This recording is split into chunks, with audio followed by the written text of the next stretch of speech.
There's one thing you're going to take immediate notice of whenever you look at Tokyo Ghoul Re in comparison to Tokyo Ghoul. The thing that would only end up standing out over anything else would be the Quinx. Who exactly are they? Well, to hit the mark, they would be the trainees behind Haise Sasaki, creating a team with the sole purpose of taking out ghouls under the CCG. The Quinx, unlike any other team in Tokyo Ghoul, would stand out amongst the ranks of the CCG, letting them offer something new to the table. The Quinx would specialize in having their own Kagune, making them humans that are also part ghoul. Does this sound familiar? It definitely should. This team of one-eyed ghouls would have every single Kagune type at its disposal, making it so that they can directly counter any kind of ghoul that approaches them in a fight. Interestingly enough, even though the Quinx do use monster-like abilities, such as Kagunes, they would without a doubt lean more towards the human side rather than ghouls. They would simply be another attempt from the CCG at fighting fire with fire, using ghouls' own abilities against them, giving them an ultimate edge in a fight, because not only would they have Kagune to use, but they would also use their Quinx at the same exact time,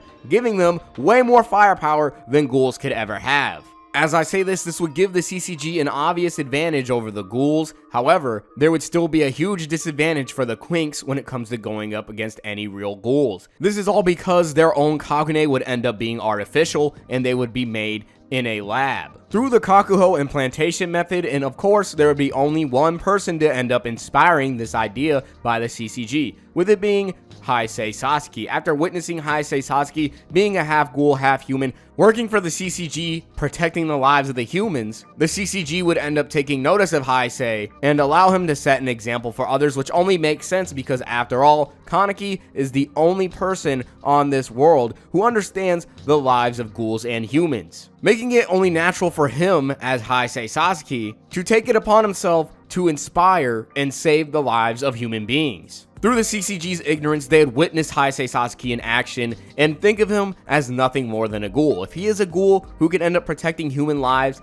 then of course he would be able to make other ghouls protect human lives. As we know already, the CCG does not value the lives of ghouls in the slightest, but if these ghoul lives can be made to protect and prioritize the lives of humans, then that would only further their ideals and make it so that their ultimate objective is completed, making a life where humans can live in peace and prosperity. This gives us a good idea as to how gruesome the CCG really is, because they have no moral compass. They would allow human beings to turn into the same monsters that they end up going against, as long as they end up killing those monsters. The CCG is clearly swayed by their hatred and fear for ghouls alike, so much so that they end up creating these same monsters that they hate. What would the Quinx's position be once the CCG ends up completing their goal? As we know, they are more human than they are ghoul, at least in their own eyes that's the case. What would happen to the Quinx once the world where ghouls no longer exist is actually a feasible thing? Would they be accepted in society? Most likely not, which is incredibly unfortunate. A big thing to think about when it comes to the Kakuho implantation method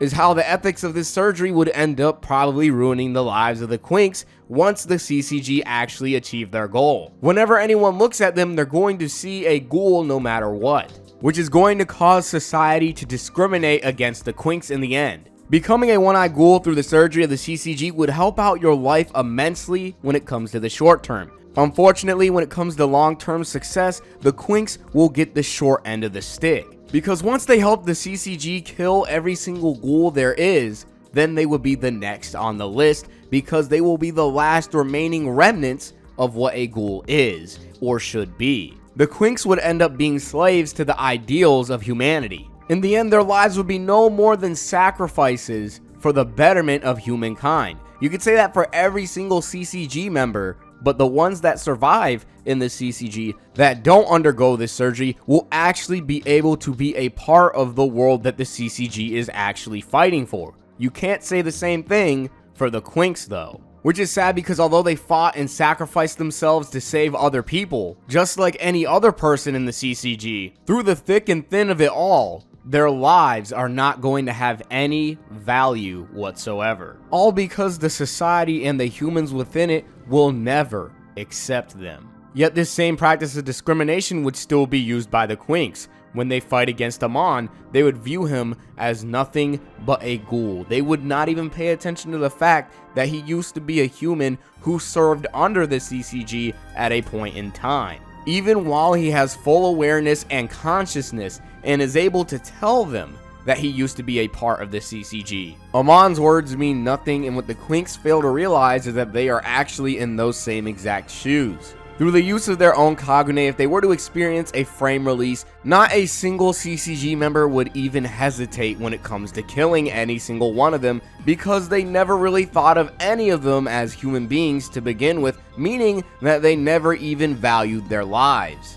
Being a member of the Quinx would undoubtedly make you the lowest of the low in the eyes of the CCG, making you an expendable pawn that they can use and sacrifice on a whim. With multiple members of the CCG actively disliking them and refusing to even make contact with any of them, all for the simple fact that they have a Kagune, leading to the Quinx being hated on for the rest of their lives, all simply due to the ideas and teachings that society taught them, let alone a personal traumatic experience that they could have had with a ghoul that they previously encountered. Because one ghoul might have killed my family member in the past, or even almost got close to killing me, then any other ghoul that I see would end up being nothing more than a disgusting flesh-eating monster, regardless of whether or not they actually existed as a human being prior to a ghoul surgery. Even if you existed as a human and people were well aware to that fact, they are simply not going to care. This is the sad reality of becoming a Quinx. Essentially, you would be throwing your own life away. Yet these characters end up becoming Quinx because they have to, whether or not they have a huge set of ambitions, or maybe they just need some money at the end of the day. Regardless of this fact, the CCG would treat even the people that work directly under them as if they're trash, which says a lot about humanity in Tokyo Ghoul and society as a whole. By simply allowing people to become mere tools and then only to use them as a means to an end. Are the CCG any better than the ghouls? This is something that really makes you wonder. The Quinx would use their Kagune in 5 different frames, with each frame allowing them to use different percentages of power, with frame 1 being 20% of their power and frame 2 being 40%, and you can pretty much guess the rest. At frame 5, you would be considered a threat that the CCG would have to take care of immediately. The CCG would go as far as to killing their own allies in order to make sure that their goals are met, and most of them probably wouldn't even care because they don't like ghouls at all. Understanding how the CCG operates, their hatred for ghouls would push them a lot more than their love for humanity ever would. They fight for the sake of humanity, yet certain humans that end up becoming ghouls are viewed with disgust, and they are even discriminated against, and this makes you really think about what's more important to the CCG, the prosperity of humanity or the extermination of ghouls.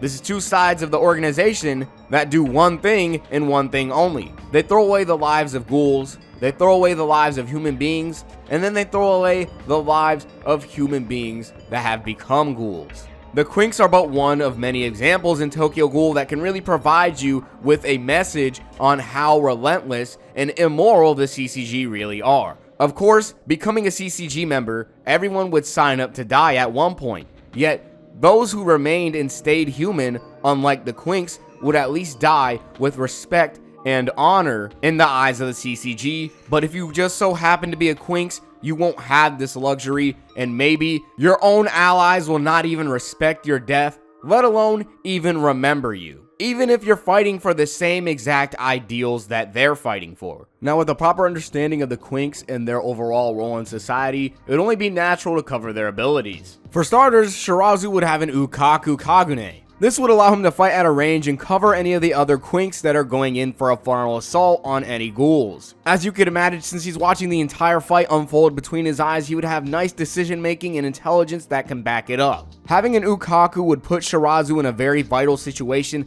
not only due to his firepower, but with any chances of catching a ghoul off guard and supporting his teammates. Next, we have Saiko using a Renkaku Kagune, which would make her the heavy hitter of the group and allow her to take a lot of hits because they would have special regenerative abilities. This Kagune would not only allow her to support her teammates, but this would also allow her to cripple her opponents completely due to the striking force of this Kagune. Saiko's regenerative abilities, thanks to this Kagune, give her a chance to ultimately be reckless where some of her teammates really can't. Next, we have Urie, who would end up using the Kokaku, and he would really just be in the front lines. The Kokaku would give Urie the advantages of being defensive and taking care of anyone supporting him, letting him keep someone like Shirazu or Saiko safe in any fight because he would be able to use the sturdiness of his Kagune to block incoming attacks and use it to specialize in defense. He would have just enough attacking power to not completely incapacitate a ghoul, but it would be just enough to slow them down. Last but not least, we would have Mutsuki, who would end up using a Bikaku, which would give Mutsuki free reign of everything. A nice,